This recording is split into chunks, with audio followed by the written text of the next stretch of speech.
Hey there, everybody. Welcome back to Hail Yes, the Detroit Free Press podcast about University of Michigan athletics. I'm Tony Garcia, Michigan football and basketball writer for The Freak, joined, as always, by my two favorite fellas, the boys, the guys here at The Freak. Ryder Saban, our Big Ten insider, Andrew Burkle, our editor and producer. And I believe I said that correctly. I think I introduced myself as football and basketball writer, yes, because we will be discussing both on today's episode. It is double dip season. Hoops is upon us. As it always does, it sneaks up. Never got the full chance to preview it. And with football not going the way that people had kind of hoped, and basketball off to a mighty hot start, felt like a good chance to sort of flip things. We're going to get to football. We're going to preview Indiana. We're going to do all the stuff and talk about the business. We talked to Kenneth Grant yesterday. We talked to Wink Martindale today, Wednesday, as we record. Plenty to get into. But we are going to start with hoops first. But I got to check in on the fellas. Reiner, how we doing? Sound all good to you? Yeah, I'm doing well. Just making it through this, crunch, as you call it, with the football and basketball. And so, although you were the one who really worked double duty, obviously, on Monday. I wasn't there. Sorry to not be in support of you, but I was there in spirit. I knew you were. It's funny, as we're leaving Schembeckler Hall around like noon or 12:30 or 1, and I was asking if I was going to see him at Chrysler tonight. We're leaving the parking lot. He's like, yeah, I think so. Maybe. I don't know. And it was just kind of fading. I was like, all right, who knows? And then he didn't make it. Andrew, that's not what you do. I was going to try to rope you in and I was going to say, you didn't make it either, but it's not on you to make it. You were editing everybody's stuff. Yeah, I was watching Michigan play, Cleveland State. I was watching listening to Michigan State because I wasn't going to give Big Ten Plus my money for one game for $13. I wasn't going to pay for that. So I was listening to Michigan State and watching the Pistons play the Lakers. So I had all three devices going, listening on the laptop, watching one TV of Michigan versus Cleveland State and one TV Lakers Pistons. So a lot of basketball on Monday night for sure. It was a busy hoops night in state of Michigan, Southeast Michigan, whatever, and a 3-0 night for all those teams. Of course, we here are focused on Michigan, and I would certainly say they looked the most impressive of the three on that night for whatever it's worth. Although the Pistons beating the Lakers, very nice, and you certainly enjoy that. But oh my word, Reiner, I want to give, if I may, I'm going to try to do this in less than 90 seconds, soliloquy about all the changes that happened in the offseason and then what we saw, right?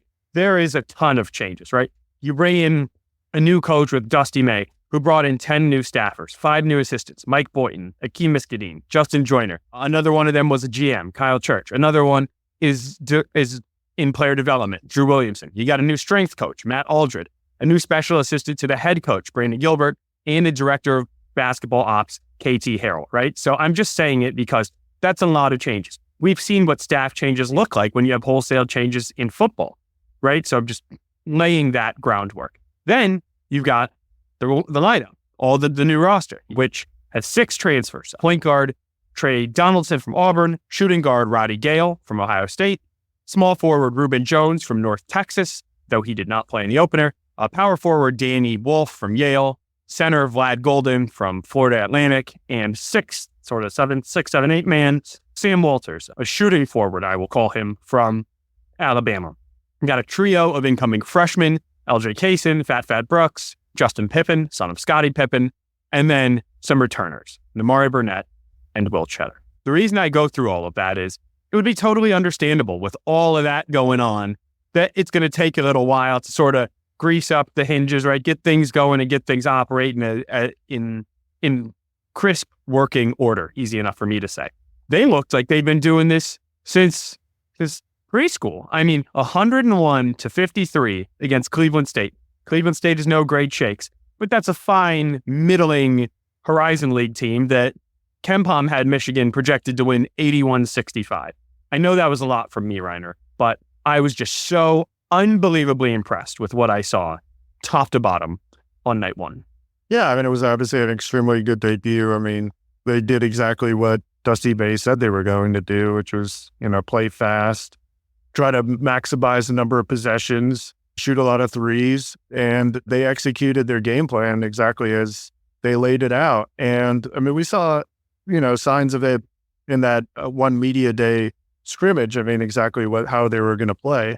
And that's exactly what they're going to do. And it'll be interesting to see, how other teams adjust to it, because, I think they're going to have a little bit of a going against the grain philosophy in a Big Ten that's maybe changed a little bit with the additions of the 4 new schools. But overall, is again, still that physical back to the back basket, style. And that was the style that Juwan Howard really wanted to play. I mean, he was old school Big Ten ideas, and Dusty May is playing analytic style basketball, NBA style. They're very much influenced by the Boston Celtics and how they do things. And so this is what you're getting. And it's exciting brand of basketball, especially for those who, again, suffered through what was a terrible season last year, 8-24, no shot at all at any point. They did not look competitive. This team looks very competitive and looks like it has a really, decent shot to make the NCAA tournament and maybe advance a couple rounds even. Layups, dunks, threes, and free throws. That is 99% of the time what the shots you will see Michigan attempting. And it was funny, a reporter asked post-game, it was a joke, but do you guys get like a little slap on the wrist in practice if you try a mid-ranger? Are you just, is the court taped off? Are you just not allowed to touch that part? And I mean, obviously not. They can take it, but it's we just move the ball so much and there's so many people who can do it. It's just so rarely that is what makes the most sense. And of course, you've referenced the analytics. I mean, take 2 steps back and make it worth 50% more, right? And only drop your chances of making it by 20%. That's a good trade-off. I mean, anybody could do that math. And then you talk about all the things that Dusty May preached and that you wanted to see in this opener. You got 6 guys in double figures, Reiner. I mean, just from 3 of them off the bench. And here's what I think was maybe most striking to me. It was a very balanced transfer class that they brought in. I mean, complete wholesale changes to the entire program, right? But there was no star headliner like a Hunter Dickinson, like a going to take all the headlines. If there was one player who was seen as probably the number one or the biggest get, it would be Vlad Golden. He's Dusty May's guy. He came with him from FAU. Vlad Golden went 1 for 1 from the field with 2 rebounds. He didn't score until there were 8 minutes left, and that put Michigan up by 44 points. I mean, that's incredible depth. That's incredible balance. And what I can't help but think of is just the difference in basketball and football right now. Football, the coaches were telling us early on, we're going we want to run the ball like that. We'll win anyway. But right now it's running the ball. And so that's what we're going to do. That's not true. You have to do it.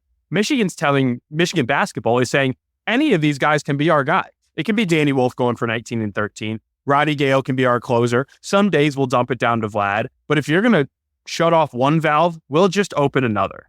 And that's the difference between a team that actually has options versus one that has just one path.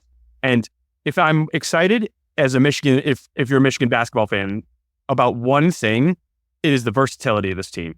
It's the different looks they can give you. It's the mix and match. 2 7-footers in your starting lineup. We'll get into that a little bit more lately. And I mean, I could go on for days, but do you feel the same way, Reiner, just about how, because for so long, the roster, you were alluding to it, the roster construction made no sense. Going into it, it's you just don't get it. Before this season, it's I can see how this works. And the more you see it, it's just man. I think it comes down also to the fact, I mean, he has a democratic style of play, as you alluded to, with the type of players. I mean, again, they don't have a go-to scorer per se. I mean, and they didn't want somebody like that. And then you add in the fact that there's a lot of ball movement there, and they really don't like ISO plays. I mean, they do not want isolation basketball, which is exactly what Juwan Howard did. I mean, how many times did we see Jet Howard just kind of do, and then launch a 3, or does everybody kind of try to, clear out for Hunter Dickinson to do something?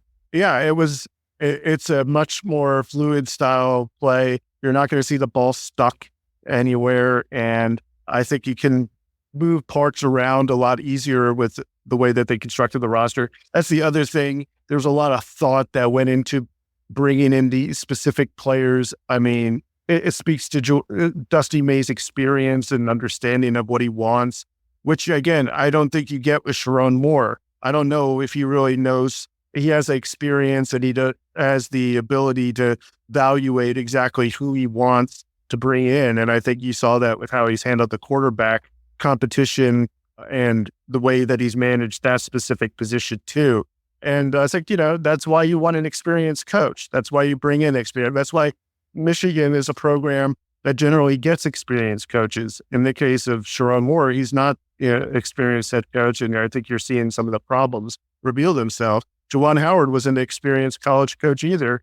And you saw problems really arise as his tenure went on. And Dusty May is experienced and knew exactly what he wanted, knew what was effective, and went about and built a roster that could execute his plan.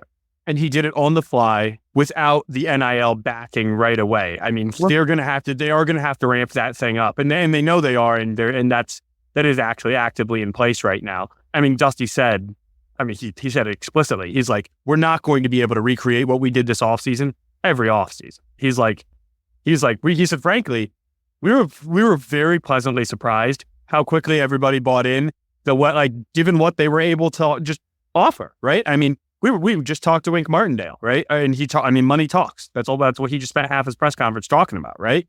And it's just going to be that's just the way things are now.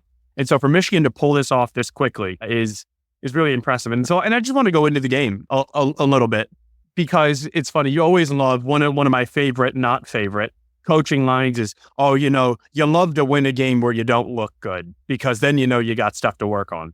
How about a game where you look awesome? Wouldn't you rather win it that way? Because that seems really great. And Michigan won it that way. I mean, anywhere you look. I talked about Danny Wolf, 19 and 13. He shot 80% from the floor. As a team, Michigan shot 68.4%. It was the second highest field goal percentage in the history of the program. 10 of 18 from threes. And 10 of 18 from three, you can always get open looks. You're not always going to hit 10 of 18 from three. But when you're getting this many dunks and layups and moving the ball, and anyone can do it, that is how you get high percentage looks. Then you got Trey Donaldson. I mean, this might be the only game he doesn't miss a shot, but 4 for 4 from the field, 6 of 6 from the line. Roddy Gale, an efficient 13 points on 6 of 8 shooting. Will Cheddar, LJ Case, I could really just keep saying names and going on, right? Because it's that impressive what they did. It was, do I need to, here's a way to do this. Do I need to, probably a little bit. Do I need to pump the brakes? I would say maybe a little bit. I mean, again, Sunday we'll get obviously a clear idea. I mean, obviously it was a really impressive debut. And again, they played exactly the way that they said they were planning to play. So that's really, really encouraging. And it just, shows what the potential is for the team. However, I mean, again, you have to assess it in the context of the opponent they're playing. And who knows what they were adjusting to themselves going into this season, because I really don't have a firm scouting report on Cleveland State and their off season and such. So sorry, I don't monitor the Vikings basketball team, down there. But it's encouraging. We'll get more of a sample size as the season goes on, and then maybe get a better assessment. But I think you should be encouraged based on what we saw, just by the fact that they were able to play exactly how they wanted to play. Andrew, where do you fall on that? And I think the reason that I may be leaning so far this way is I just have that 2-19 finish from last year just seared into my memory. You can't unwatch 2-19 from December 13th to March 13th. I've never seen anything like it in almost 100 days of college basketball to win 2 games. And then in the background, you got Michigan football's coaches who say they're going to look like one thing and then don't. So for this program to look one way, then say it's going to look another, and then actually do, I think that's where my optimism comes from, Andrew. Yeah, I mean, as far as the quick turnover, Michigan was so bad last year and so many players going out the door. It almost was easier for Dusty and his coaches to start with a blank canvas. I mean, like you said, they were pleasantly surprised because they could offer these guys starting roles. Like, everybody had a role clarity who was coming in from the transfer portal, and you got to give May and those guys credit because they put it together really nicely. I think that this team, watching a little bit of, it's too early to take too much, but the style of play that they are embracing, Reiner mentioned the Boston Celtics. Boston Celtics, you watch them on one night, they'll win like 126-86, because if they're making threes, good luck. They're going to blow you out no matter what. I think this style is conducive to that. So, I think Michigan's going to blow some teams out this year, even in Big Ten play. They'll get their blowout wins. I don't really know what their floor is yet, because you're launching a ton of threes. That's the kind of style you play. That's the right way to play basketball in 2024. Free throws, 3-pointers, drive and kick, dunks and layups, right? That's how you win in 2024. But when you go full, Houston Rockets, James Harden on it, you're gonna suddenly, go like what they did against the Golden State Warriors back in the playoffs years ago, where they missed, I think, 20-something 3-pointers in a row sometimes. So I think we don't really know this floor yet. But man, Danny Wolf, why was he not top 10 in the transfer portal recruiting? I mean, I guess he had some injury problems as a freshman, but good Lord, he moves way better than I thought he did. Just because, you saw him playing at center at Yale, but now have put him at power forward. Like, good Lord, that dude moves like an NBA player. Yeah, for his size. I'm going to try to get to that story later in this week. And if not, I know I'm going to have time to write the Danny Wolf story. I almost did it, as you remember, after the game, this first game, because he just showed out. It was going to just be how he really unlocks this team. But then so many people did so many things. It just ended up being, I felt the story I needed to do was the ceiling and the expectations for this year have now changed in one night. But no, you're totally right. I mean, coaches I talked to over the summer said, like, when we get, like, we kind of knew, like, we knew what we thought, and like, you always have an idea of how they could translate, like, all related to like Mikey Sainristil moving to nickel, right? It's a totally different situation, but it's like, I think we have something here. Like, this could work. And then when you see it, it's better than you can even imagine. That's what I think we're looking at with Danny Wolf. He's going to have to cut down on the turnovers, because he had 5 turnovers in this one. I think he had maybe 6. I don't know what the actual number was against Toledo. It felt like a lot, even more in the exhibition. But with his ability, he alters a shot at the rim on one end, takes the ball up the court coast to coast, puts it on the deck, and finishes with his left hand. Dude is 7 foot. And this is college. I think you'll live with his turnovers a little bit, because I think the question mark on this Michigan team would still be the guard play, right? You have, Trey Donaldson, and then some young players, LJ and Fat Brooks and Namari Burnett. We saw last year, Namari Burnett can't carry an offense. He should be a complimentary player. Which is I like perfect. their front court. He's like their 6, 7, I like their front court a lot now, right? Instead, between Cheddar and Wolf and Walters and Vlad. I think the backcourt still has. That's the question, right? I mean, we don't, and backcourts win in March, but so does 3-point shooting. And if this team gets hot, that's where you start to look at. You can also lose in one game. That's basketball in 2024. You just want to give yourself lottery tickets with your basketball team now, because you want to be in position to do something, because college basketball is so random these days. UConn's back-to-back titles aside. That feels right. Reiner, I'll give you some final Michigan hoops thoughts before I just give a couple notes on their game against Wake Forest and we take a break. Yeah, I think, Danny Wolf aspect of just being able to also, draw, guys away from the basket does numbers for, again, what they want to do with, drive it to the hoop too and get easy twos. And we've, again, seen this style work. It's funny, I'm going to reference Alabama again, but Nate Oates, runs exactly the same kind of system. That's why you have people like Sam Walters and that transferred here. And it's a really, again, Alabama has become now a basketball powder. Where they've got legitimate shot of winning a national title after making the Final Four last year. It's the same analytics-driven philosophy. This thing works. And Michigan is now a very modern program. And, I think around the Big Ten, people are going to start looking at that and probably adjusting to Michigan over the course of the next couple of years, I think. So this is a long-term play too, where I think Michigan is really set up to be successful with the system. I think maybe over in East Lansing, they might want to start looking at it too. I was just saying, I think for the first time I don't know how long, and there are some one-off teams here and there, but I don't know the last time going into a season where I think I pretty clearly would rather be in the Michigan basketball position than the one in East Lansing, right? And that's top to bottom.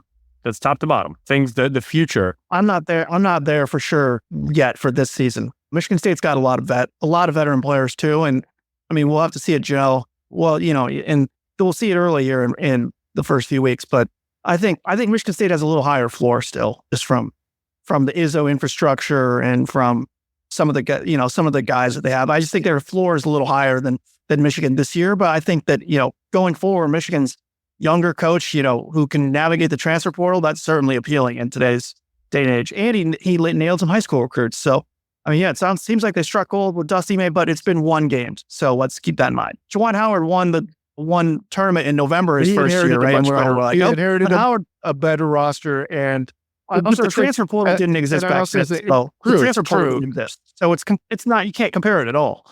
I'm just saying, as far as he won a tournament his first year, and we're all we crowned him. So it's like you really don't know that week. In one game, we can't judge it off one game. Well, no, that's true, but I just think philosophically, this is where the sport is trending, and 100%, yeah. Tom Izzo again represents what the old Big Ten really was, and this looks like it's going to be very old. Yeah, Purdue had 0 transfers. That's what's cool about college basketball is you can do it in different ways right now. I mean, that is of all the messed upness, and I'm looking at 24/7's transfer portal rankings, and there's 100 different players. Frankie Fiddler, who Michigan State got, was like the 85th ranked player. And he averaged 20 points a game. So there's so many players in college basketball and so many different ways to do it. But I think that if you had to build one, the optimal way to do it would certainly be the way Michigan's going about it right now. It's a balance of high school, portal, and I will just say, everybody, Michigan basketball fans, keep an eye on the name Trey McKinney. 5-star from Orchard Lake St. Mary's. He is committing later this week. Circle that one. That's all. That's all we will say for that. Beyond that, very quickly, Michigan next takes the court. Hoops, obviously, because it's a court on Sunday, 1 p.m. against Wake Forest, right when the Lions are playing, just as we all wanted. Let me get to my notes. A few quick notes about Wake Forest. Hoops. So Hunter Salas, former Gonzaga wing, he scored 18 a game on 40% shooting last year. Senior Cameron Hilder, he's not a fifth-year guy. He scored 15 in the opener, 14 and 5 last year. They got an Iowa State transfer, a big man, Omaha Ballou, and an App State transfer, another big guy. These are kind of undersized big guys, but athletic. Trevon Spillers, he had 13 and 9 for 27-win App State last year. So just some names to watch out for when Michigan plays Wake Forest on Sunday. All right, we're going to take a break. On the other side, time to talk football. Don't go anywhere. This is Harry S.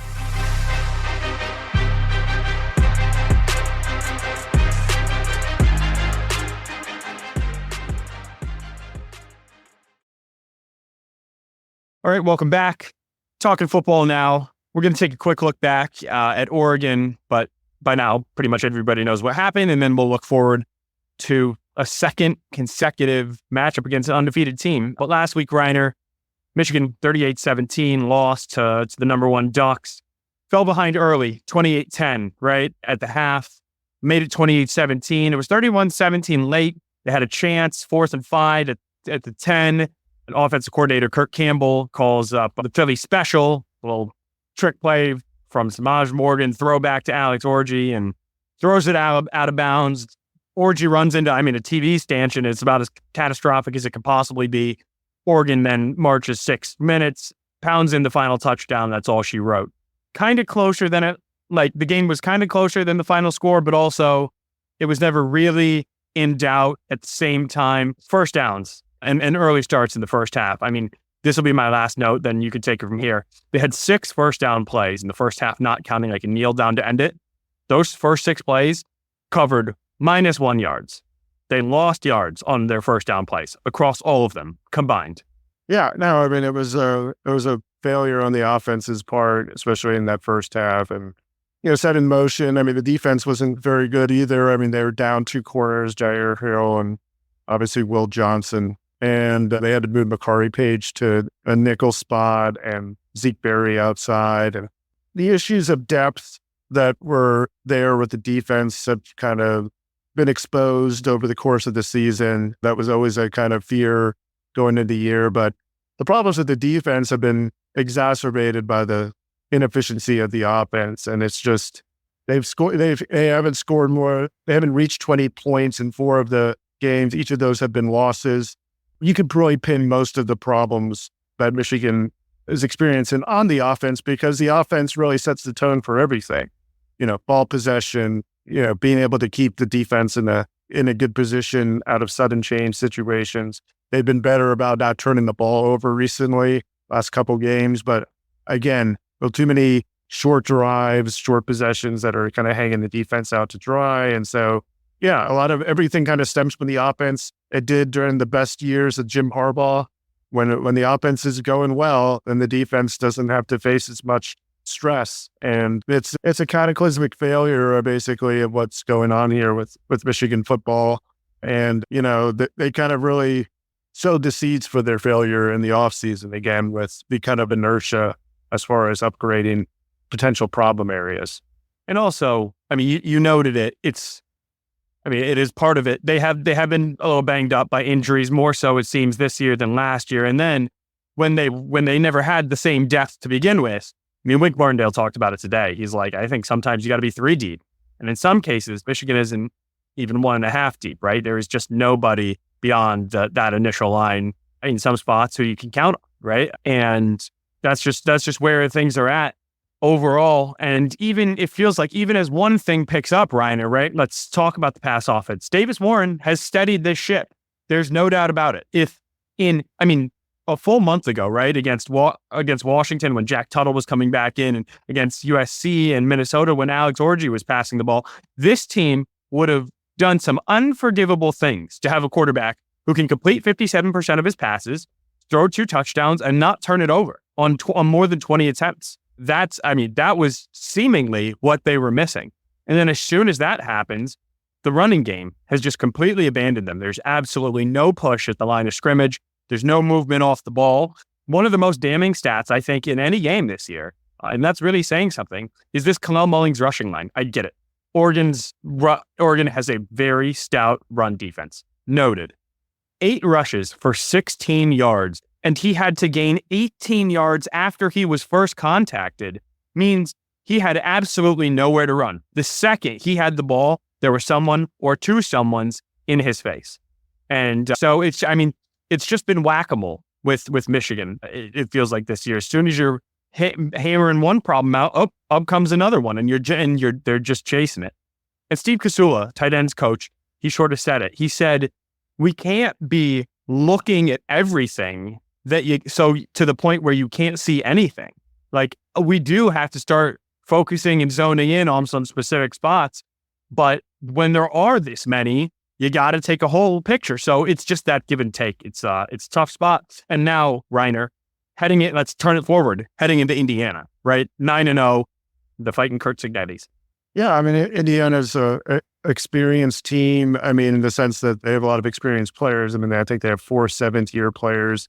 They have some of the similar elements that Michigan did last year with, again, having these guys that have been around year after year after year after year. And it's like that experience ends up being, a kind of a differentiator, or at least, I guess, kind of lessens the margins between, a program like Indiana and a program like Michigan. And now that has put them probably past Michigan, given the fact that Indiana's, 14.5-point favorites in this game, and, looks so much more of a competent operation across the board. They've got a pretty stout run defense and an electrifying offense that, puts up, 40 plus points a game. And they wrecked Michigan State last week, 47-10.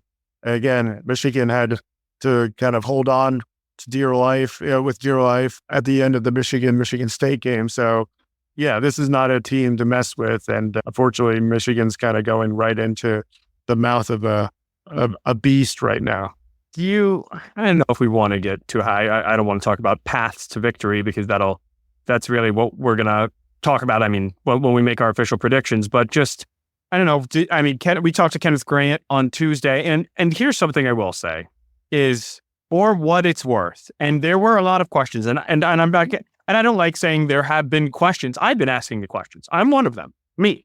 There have been questions from me too about how Michigan football would respond to this many losses. Right? You got 5 guys I saw on a first round mock last week.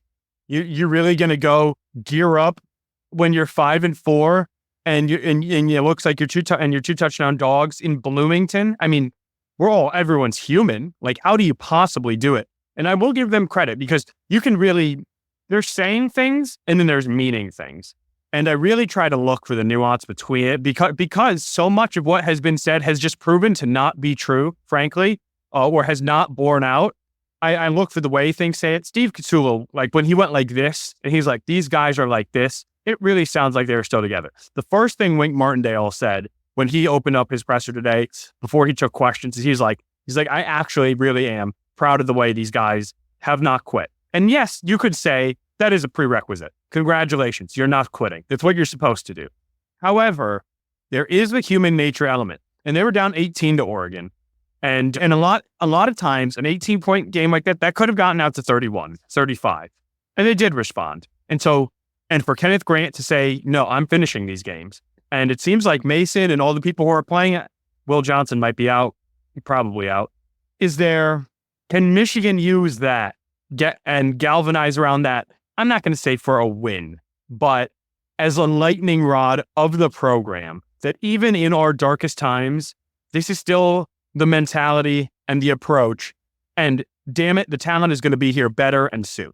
Yeah, I mean, I think, it's encouraging. At the same token, I do wonder if the players feel like they've been let down by the coaches. I mean, when you have that horrific 4th and 5 call. I mean, that was disgustingly stupid. I mean, a travesty of old. I mean, it was horrible. I mean, you have a guy, Davis Warren, who's completed 2 goal-to-go touchdown passes. Tough passes, too. Yeah. And it's 4th and 5. You guys are closing in on a possible touchdown that could cut the deficit to 7 points and make this a real game, like where they actually have a shot to maybe win this thing, which is a miracle in and of itself. You take Davis Warren out. You put Alex Orji in, who has thrown 1 pass since he was benched against Washington on October 5th. The defense knows what's coming, and you're also limiting your options on 5 yards. That's a run pass thing, but most people think you're going to throw the ball. So then not only do you not use him to throw the ball, you hand it to Samaj Morgan on an end around. And Samaj Morgan has not thrown a pass in his college career. And then he rears back and fires, and the ball doesn't come anywhere close to being completed. It's so far out of bounds that Alex Orji is running into a camera stanchion. I mean, that is just a mind-bogglingly stupid play, and I can't get past it. And if I'm a player, I'm like, oh, what are we doing here? And like, do I have any faith in the coaches at this point? Because they've made so many mistakes over the course of the season with the way that they handled the quarterback situation, with the way they handled some of the offensive line situation with Evan Link and, whether, when it was Lincoln Gentry or, Cadiz and Crippen, and they keep making these bad personnel when they had Donovan Edwards being the lead back when Khalil Mullins was the better option. I mean, again, how did they not look at it and be like, well, what are these guys doing? And it's got to have a cumulative effect. And I'm almost surprised that it hasn't reared its ugly head with the effort yet. And it is a credit to the players that they haven't done that. But I mean, it's got to be disheartening for them to know that the coaches have failed them so miserably. I mean, it's a travesty. It has been quite underwhelming. I don't think everybody was ready for a step back. Nobody was ready for 6-6, which is what it looks like Michigan's looking right in the face at, unless they can come up with a win this Saturday in Bloomington. And with that, we will turn it over to Andrew to take us through this week's picks. Well, we'll save Indiana for last in Michigan because otherwise we don't like give anyone an excuse to hop out of here. So we'll make them suffer through our picks of the other important games around the country here. So in case you didn't pay attention yesterday, other things were going on Tuesday. The first college football playoff rankings were released yesterday. if you're confused by it, others are as well. Basically, they rank the teams 1 through 12 and then slot them in with, the top 4 going to the ACC, Big 12, SEC, and Big 10 winners. So, Indiana was the 8th ranked team, but they are basically in the 10 seed because of the different tiebreakers and whatnot. So with that said, huge games for the 12-team playoff coming up this weekend, starting with Georgia versus Ole Miss. Maybe a little bit lower spread than you would think for the number 3 team in the nation, as Georgia is a 2.5-point favorite at Ole Miss. Reiner, our SEC expert and Big Ten insider, who do you have taking this one? I'm not an SEC expert anymore, but Ole Miss did look really good against my alma mater, Arkansas. They just absolutely blew the doors off them. I mean, Jackson Dart was throwing touchdowns all over the field and made quick work of the Hogs, turning them into, pancetta, guanciale, pork belly. They were cooking it all different sorts of ways. Pulled pork, slow roasted style. It's 63 point. I mean, that's what all that pretty much sums it up. No, I mean, Kiffin, when that thing gets rolling, it could be hard to stop. But Kirby coached with Kiffin. He knows the ins and outs of his offense. And last year, again, Georgia destroyed Ole Miss by 35 points. And I think looking at them, and Kiffin in particular, he really has struggled against Saban, Kirby, those guys. He can't seem to get over the hump with those teams. And so that's why I'm going to go with Georgia here. Yeah. And one of my losses this year in the picks was going against Georgia. And now that Nick Saban is gone, I feel I need to just move the mantle to Georgia. It's foolish to bet against them. Don't do it. If you're wrong, sure. But I don't feel bad about being on that side and being wrong, especially when they're favored by less than a field goal. I get it. Ole Miss is a really good team, put up a ton of points. And they remember that 5 touchdown, what whooping last year, right? I mean, and Ole Miss is not afraid to run it up, open it up. And the other thing is they're never out of it, right? You do get scared with a team like that. I mean, they can turn 21 into nothing in 3 minutes. But still, Reiner said it. Kirby greater than Lane. So Bulldogs greater than Rebs. Yeah, I tend to agree with that line of thinking. I think I used it last week when picking Georgia over Florida, which burned me. So I was watching the Georgia-Florida game last weekend, which Tony was on the opposite side of. Tony in Florida. Carson Beck, who was, hyped up before the season, is, basically a surefire first-round pick and possibly even in the top 5, top 10. I'm not, I'm not watching the film on him, but I listened to a lot of the experts, McShay's of the world, and from all intents and purposes, this guy, he's a mess right now. He looked like a mess against Florida, and I think this is one of those spots where Ole Miss's offense, like Reiner said, they put up 63 points last week, and this 2.5-point spread is really funky. It feels like they're begging you to bet on Georgia. So with all that said, I am going to roll with Ole Miss in this one after getting burned by Georgia last week. So let's take a look at another fun game here. Colorado, a 3.5-point favorite at Texas Tech. Man, we watched week 1 I guess it was week 2 when Colorado got smoked by Nebraska, and we're like, man, they're done. This Colorado team is fraudulent. But ever since then, they have been super impressive. Their only other loss, I believe, was to Kansas State. I'll have to check that. They close loss to Kansas State, I believe. So they're right in this mix and could easily make the playoff if a couple things break the right way for them. So, Tony, do you like Texas Tech or Colorado in this spot here? Oh, boy, this is just such a tough spot. Because I'm not a gambling expert, I look for spots and plays and reasons, and a lot of indicators, keyword there, indicators, are leading me toward Colorado. I mean, if you just look at Texas Tech, right, just their schedule, right? Obviously, they're coming off a very emotional 1-point win on the road in Ames. The week before that, it was a 1-point loss at TCU, right? And so, I mean, just close game after close game. I don't know how many times you can punch up. Then you got Colorado coming off a bye, right? So they've had a couple weeks really sort of gearing up for this game, and they have an actual shot at the CFP. I mean, I can't believe it, but they do. And so if they win out, I mean, Texas Tech does not, but if Colorado wins out, they can. I'm not going to lie. In the middle of that talk, I almost just Indiana, Washington to myself. If our loyal listeners remember 2 weeks ago, I talked myself out of one side of the bet and went on the other. It actually ended up being correct. The reason I almost just did that right there, man, TCU on both of these like really tight back-to-back road games, then you're coming home, or Texas Tech, I should say. I mean, there's going to be a lot of juice in Lubbock for sure. Man, I almost went back. I think I'm going to stay with Colorado. I'm staying with Colorado right now, and then it's going to come around, and then it's going to come to me. But right now, I said it at first. This was tough. This was my toughest pick, and I'm just really, really torn up about it. I like Texas Tech in this spot. I mean, you home underdog after, beating Iowa State on the road, which would probably be Colorado's best win. I mean, Colorado has been impressive, but they don't have a great win. So that's a good win. Coming home as a whole underdog after barely losing to TCU a couple weeks ago, I think it's a great spot for Texas Tech. Colorado, there's just a nagging feeling that they're still Colorado when you watch them.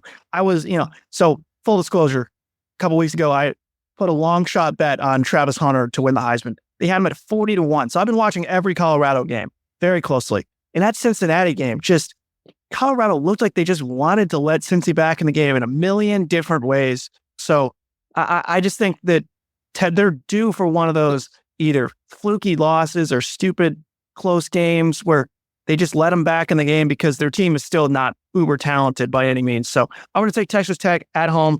Like Tony said, it's going to be a bumping crowd. But Reiner, any thoughts on this one here? Yeah, I think Lubbock is a tough place to play, and Joey McGuire's done a good job getting his team up for these bigger games, and clearly they went on the road and won in Ames against Iowa State. So I mean, I'm not so confident in Colorado, even though they are 6-2 and have looked like they've gotten things together, especially with the offensive line and the defense. I mean, it's not as anywhere close to as bad as it was last year, and so I just am going to go with Texas Tech here, just because of the home environment here, and also just the fact that Colorado is still to me not totally reliable as a team.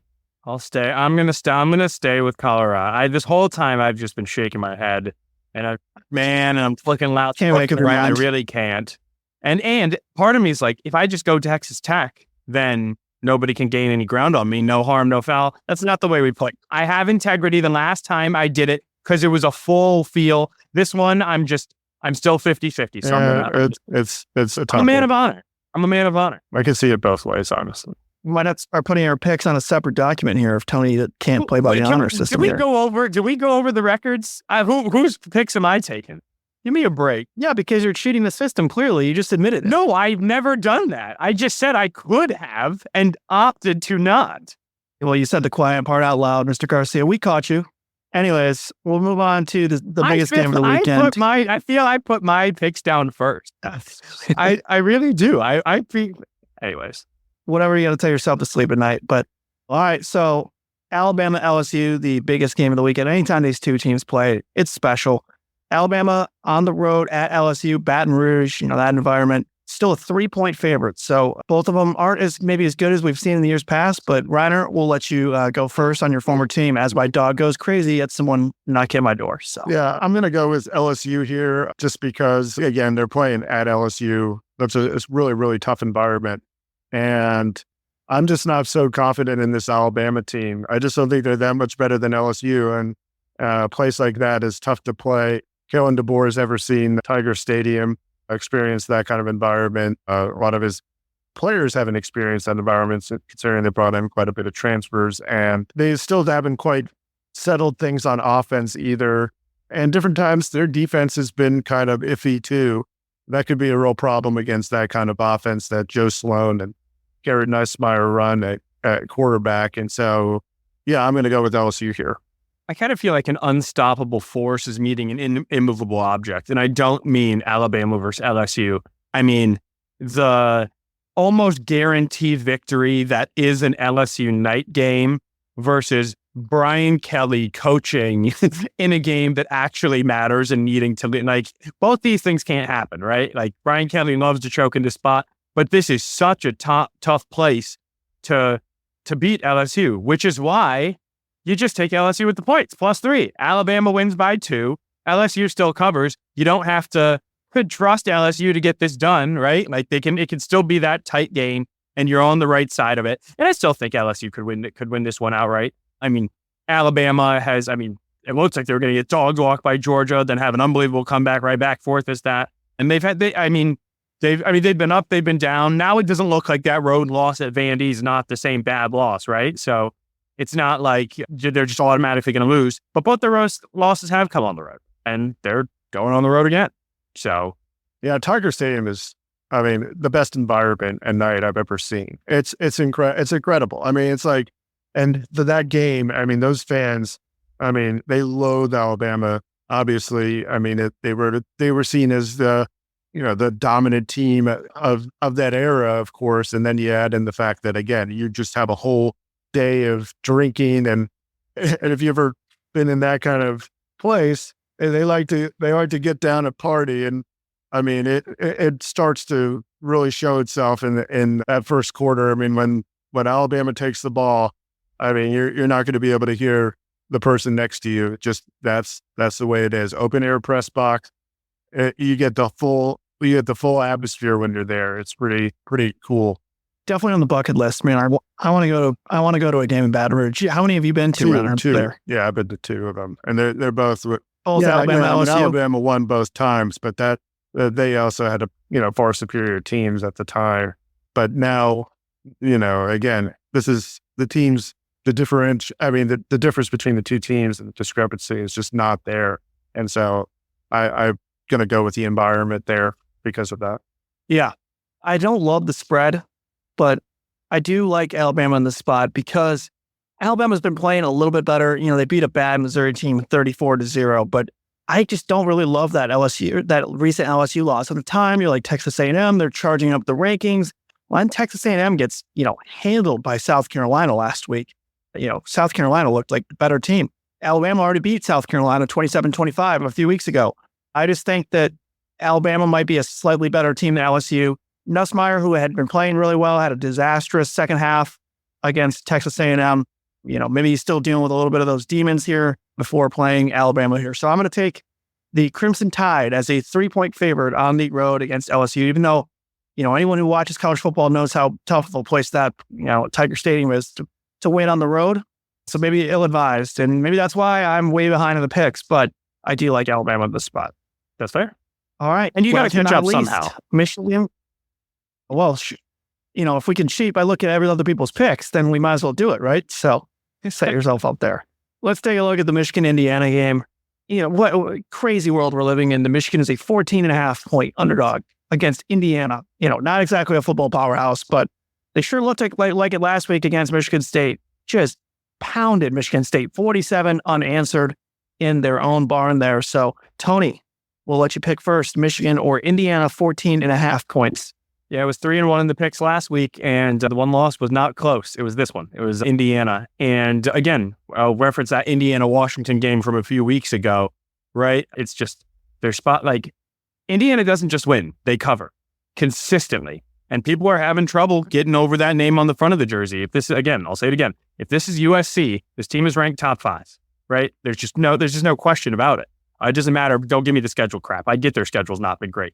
But teams don't win like this, putting up 45. They're number 2 in the nation, put up 46 points a week. Their defense is top 5 in the nation, giving up 12 points. They don't turn it over, and they turn you over. They can run it. They can pass it. They're sound on special teams. There's just all across the board. There's literally nothing that they don't do well. And it's only hard to believe because it's Indiana, but they just happen to be in Indiana. James Madison has been a really sound unit that's been punching up for years. They just brought that group to Bloomington and showed that they can hang. And so, Michigan's lost 3 of 4. Indiana's steamrolling everybody. They've got a super experienced quarterback. Wade Martindale said it. Taylor Gabriel was just making his 58th collegiate start. Curtis Rourke's about to make his 43rd, right? These guys have been around. They know how to get it out. They complete 70% of their passes. Michigan's secondary is banged up. Need I go on, right? It feels like it's Indiana. Yeah, I agree. It's also at home with Indiana. Again, And Michigan, as I wrote earlier this week, I mean, there's a lot of shades of 2020 going on here with just the way that the season is played out. And sure enough, they got, bulldozed in that game against Indiana. It was their first loss to Indiana at 33 years. I just feel the same thing kind of is coming on here too. I mean, especially with the way that offense of Indiana is rolling. I mean, it is like the Kalen DeBoer offense that Indiana was running, back in that day when Michael Penix was kind of, and Ty Freifogel and Peyton Hendershot and all those guys were killing teams and people had a hard time believing it then. They chalked it up to the COVID year. This thing seems even more real, obviously, given the fact that it's just a normal year going on here. And, Curtis Work, like you mentioned, super experienced, again, knows how to get the ball out.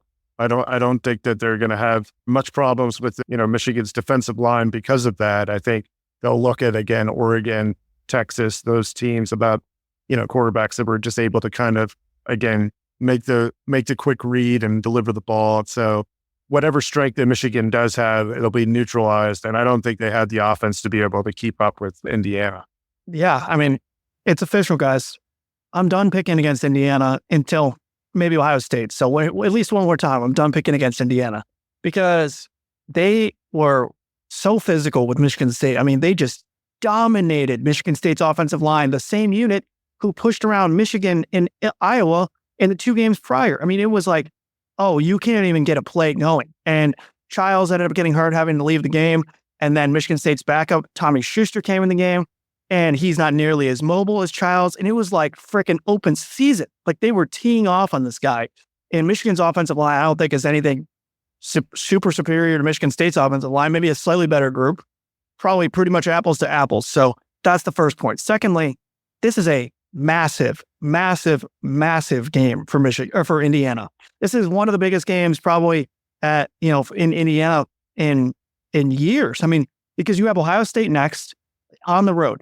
Let's just say they lose that game. Well, if you beat Michigan handily and you beat every other opponent by at least 14 points and you play Purdue in the last week of the year, it's going to be almost impossible to keep them out of the college football playoffs. So this is a massive game for Indiana, and they have all the incentive in the world to run that score up as much as possible.